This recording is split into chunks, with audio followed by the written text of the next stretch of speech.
बेसी 28 number ward कर्मी सम्मेलन रविवार सन्धार निमपुर ठारे अनुष्ठित हो सम्मेलन मैदान में पूर्वतन विधायक प्रभात विश्वाल धर्मपत्नी तथा विधायक सौभिक विश्वाल मां जोरदार निर्वाचन प्रचार देखा मिलता। विशेषकर महिला मानक एसएचजी जरिए स्वावलंबी कराइथिबा सरकार योजना संपर्क में आलोकपात करते। एसहित किपरि अधिकरू अधिक भोट्रे विजु जनता दल सांसद प्रार्थी संतृप्ता मिश्र और विधायक प्रार्थी सौभिक विश्वाल चलित निर्वाचन में विजय लाभ करेंगे।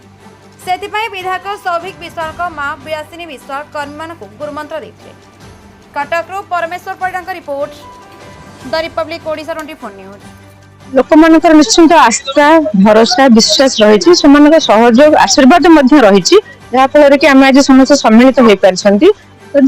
गोटे कथा कहबी यदि आम कर्म ठीक कर फल निश्चय ही मिल से कथा कहीपरि परिवार मध्य आगु राजनीति थी तेणु जिते पुओ छिड़ा मत कि सहयोग करने आवश्यक अच्छी छड़ा मैं पूर्वतन जिला परिषद अध्यक्ष भाव में कार्यक्रम करी विजु जनता दल पक्षर जेहेतु कार्यक्रम अच्छे आज से विजु जनता दल पक्षर ही मो कार्यक्रम को आसी लोक मान सहित रही निजक आत्मसंतोष मिलता है निश्चिंत भल लगे। आशा तो समस्ते रखी था किंतु आशा अनुसार मो आशा अनुसार किसी हुए जदि आम कर्म ठीक करुवा फल ही ठीक मिल तो निश्चय सपोर्ट करी जेहेतु पुओ छड़ा विजु जनता दल पक्षर आम भी जड़े विजु जनता दल कर्मी निश्चिंत भाव सपोर्ट रही।